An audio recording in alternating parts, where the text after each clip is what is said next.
नमस्कार दोस्तों, technical Joy YouTube channel को बहुत बहुत स्वागत है। तो दोस्तों, आप लोग ये थंबनेल देख के समझ चुका होंगे कि इस रिक्रूटमेंट का प्रोसेस बात करने वाला हूँ, जो कि इंडियन पोस्ट पेमेंट बैंक की तरफ से एक रिक्रूटमेंट निकल के आई, जो कि रिक्रूटमेंट आप लोगों को 2023 में ही प्रोसेस देखने को मिल जाएगा। और ये जो रिक्रूटमेंट, आपके पास अगर ग्रेजुएट डिग्री पास है किसी भी ब्रांच से तो आप अप्लाई कर सकते हो। और कुछ अगर यहाँ पे एक्सपीरियंस मांगा गया 1-2 साल का, तो आपके पास 1-2 साल का एक्सपीरियंस है तो ये वीडियो जरूर लास्ट तक देखिएगा, स्किप मत कीजिएगा। और ये जो रिक्रूटमेंट, परमानेंट जॉब का रिक्रूटमेंट, कुछ यहाँ पे ट्रेनिंग नहीं होने वाला। और स्पेशल जो बात, इसमें कुछ एग्जाम नहीं होगा, आप लोगों को वॉक इन इंटरव्यू के दौरान सिलेक्शन किया जाएगा दोस्तों। ओके, इसका ही नोटिफिकेशन बात करेंगे, कितने कार की सैलरी है और कब लास्ट डेट है फॉर्म फिलअप का, कितने कार के वैकेंसी है, सारे बताऊंगा। बताने पहले हमारे चैनल पर तो जो नया है, सब्सक्राइब नहीं किया हो, प्लीज़ जल्दी से सब्सक्राइब कर लीजिएगा और बेल आइकन को ऑल प्रेस कर लीजिएगा, ऐसे हर एक गवर्नमेंट अपडेट पाने के लिए। चलो नोटिफिकेशन में बात करते क्या बताया। देखो दोस्तों, ये है ऑफिशियल नोटिफिकेशन, जो कि इंडियन पोस्ट पेमेंट बैंक की तरफ से निकल के आई। देख सकते हैं, government of India undertaking totally. और ये जो रिक्रूटमेंट निकल के आई, देखो cooperative speed post centre building, new Delhi की तरफ से निकल के आई। और देखो जो रिक्रूटमेंट ऑफ 41 यानी कि लगभग 41 पोस्ट है, जो कि information technology vacancy deputation foreign service from department of post office के तरफ से। ओके, अब देखो जो 41 जो वैकेंसी है, किस किस पोस्ट से निकल के आई। देखो जो पोस्ट है, जूनियर एसोसिएट का जो पोस्ट है, नंबर ऑफ वैकेंसी देखो 15 वैकेंसी है। असिस्टेंट मैनेजर आईटी में देखो 10 वैकेंसी, मैनेजर में आईटी पोस्ट है जो 9 वैकेंसी है। सीनियर मैनेजर में आईटी पोस्ट है 5 वैकेंसी रखा गया। चीफ मैनेजर जो कि आईटी में 2 पोस्ट रखा गया। और इसमें एज देखो नॉट मोर देन 55 ईयर्स, यानी कि 55 से ऐसा ज़्यादा नहीं होना है, यानी कि बहुत एज रखा गया। अब बात करते हैं इसका जो क्वालिफिकेशन, क्या क्वालिफिकेशन है हर एक पोस्ट के लिए। देखो जो क्वालिफिकेशन है, क्वालिफिकेशन को बताने पहले यहाँ पे थोड़ा ध्यान से देख लो, जो कि डिटेल्स ऑफ वैकेंसी पोस्ट, जो पोस्ट है ना जूनियर एसोसिएट का जो पोस्ट है, जो इसमें देखो 15 वैकेंसी है। देखो वैकेंसी जो फंक्शन अलग अलग डिपार्टमेंट से वो काम मिलेगा, जो कि CBC technical support, finance alert और इंश्योरेंस सिस्टम सपोर्ट में 3 वैकेंसी रखा गया। और SL management, vendor management, billing payments में 3 पोस्ट रखा गया। और इंफ्रास्ट्रक्चर सपोर्ट में 3 पोस्ट, और आईटी असिस्ट मैनेजमेंट में 3 पोस्ट, और डीपी ऑपरेशन में देखो 3 पोस्ट। यानी कि अलग अलग डिपार्टमेंट से काम मिलेगा, तो अलग अलग डिपार्टमेंट से पोस्ट है। तो यहाँ पे देखो जितने भी यहाँ पे पोस्ट है, assistant manager, manager IT, senior manager, chief manager, सारे में सेम ही यहाँ पे डिपार्टमेंट है, लेकिन एक्सपीरियंस आपको अलग अलग करके दिया। सारे बताऊंगा। देखो क्वालिफिकेशन देख लो पहले। देखो जो इन्फॉर्मेशन टेक्नोलॉजी जूनियर एसोसिएट जो कि आईटी है, इसमें देखो 3 पोस्ट रखा गया। ये देखो किस फील्ड से आपको डिपार्टमेंट से काम मिलेगा, जो कि सूल handle CBC technical support financial alert, जो इंश्योरेंस सिस्टम सपोर्ट में। इसमें देखो एनी ग्रेजुएट, यानी कि किसी भी फील्ड से आप ग्रेजुएट है आपके पास। और ग्रेजुएट देखो candidate with bachelor of science, bachelor of engineering, bachelor of technology, किसी भी फील्ड से। और इसके अलावा कंप्यूटर साइंस जो बीसी एमएससी है, तब इसके लिए अप्लाई कर सकते हो। मिनिमम आवर देखो 3 साल का रखा गया दोस्तों।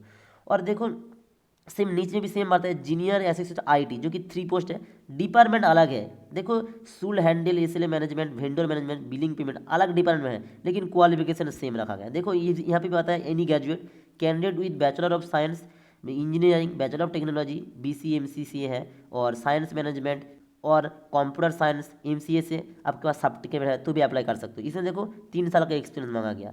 सेम ही देखो डिग्री जो रखा गया क्वालिफिकेशन, सुल हैंडल इंस्ट्रक्टर सपोर्ट में 3 पोस्ट है, लेकिन सेम आपका क्वालिफिकेशन रखा गया, सेम एक्सपीरियंस सेम क्वालिफिकेशन। जितने भी पोस्ट है सभी में देखो सेम रखा गया, लेकिन आपका जो एक्सपीरियंस अलग अलग एक्सपीरियंस करके दिया। इसलिए यहाँ पे ध्यान से देखो, जो कि पोस्ट निकला जूनियर एसोसिएट आईटी, जो कि 3 साल का यहाँ पे आपको एक्सपीरियंस चाहिए। असिस्टेंट मैनेजर 5 साल का चाहिए आपका, मैनेजर आईटी 7 साल का, सीनियर मैनेजर 9 साल का, चीफ मैनेजर आईटी जो 2 पोस्ट 11 साल का।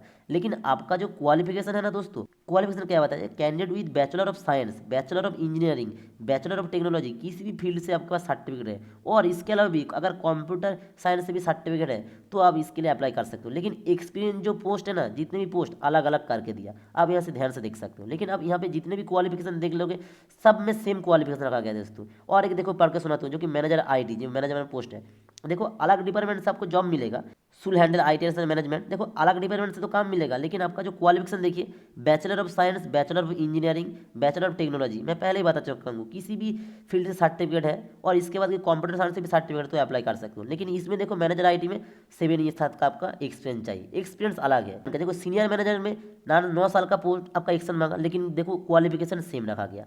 ठीक है, तो क्वालिफिकेशन सेम है लेकिन आपको एक्सपीरियंस ज़्यादा होना चाहिए, तभी इस जितने भी फॉर्म है, जितने भी पोस्ट है, सभी के लिए अप्लाई कर सकते हो। जिसके पास जो पोस्ट का एक्सपीरियंस ज़्यादा है वो उसके लिए अप्लाई करेगा। मान लो किसी के 9 साल का एक्सपीरियंस है, सीनियर मैनेजर आईटी में अप्लाई करेगा। जिसके पास जूनियर एसोसिएट का है, 3 साल का एक्सपीरियंस है, तो इसके लिए अप्लाई कर सकेंगे। ओके, अब चलो बात करते हैं कैसे आपको अप्लाई करना पड़ेगा इस फॉर्म के लिए। जो कि अप्लाई देखो दोस्तों, how to apply, interest candidate who fulfil the eligibility criteria mention above में सेंड एन ईमेल, यानी कि आपको सेंड मेल पे सेंड करना पड़ेगा। जो जितने भी एप्लीकेशन है आपका एलिजिबिलिटी आइटम में आते हो, आपके पास एक्सपीरियंस है, तो आपको मेल पे सेंड करना पड़ेगा एक पीडीएफ फॉर्मेट बना के, जो कि ईमेल है career@IPP ऑनलाइन पे आपको सेंड करना पड़ेगा, जो कि 28 फरवरी से पहले। ओके, और इस पे लिख देना पड़ेगा जो, और मेल पे क्या लिखना पड़ेगा, जो email subject must contain name the post apply, जिस पोस्ट पे अप्लाई कर रही हो, एप्लीकेशन फॉर द पोस्ट, उस पोस्ट का नाम यहाँ पे लिखना पड़ेगा दोस्तों। ओके, और सिलेक्शन का बात है, सिलेक्शन कैसे किया जाएगा, जो कि देखो selection will be made on the basic interview, आपका जो बेसिक इंटरव्यू की सिलेक्शन किया जाएगा, जो कि bank reserve right to conduct group discussion किया जाएगा उसके बाद।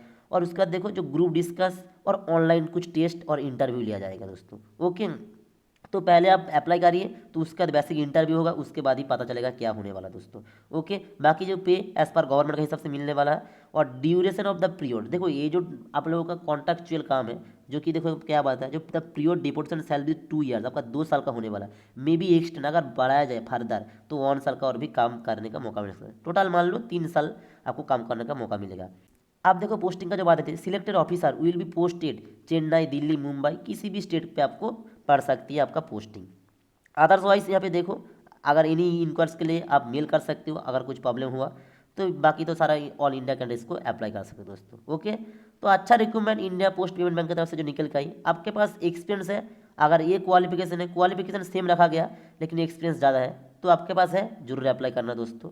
ओके, अदरवाइज वीडियो को अगर अच्छा लगा एक लाइक कर देना, और दोस्तों को भी शेयर करने मत भूलेगा, ताकि उसको भी ऐसा हर एक गवर्नमेंट अपडेट जल्दी से मिले। चलो मिलता अगला वीडियो में, नमस्ते, टाटा।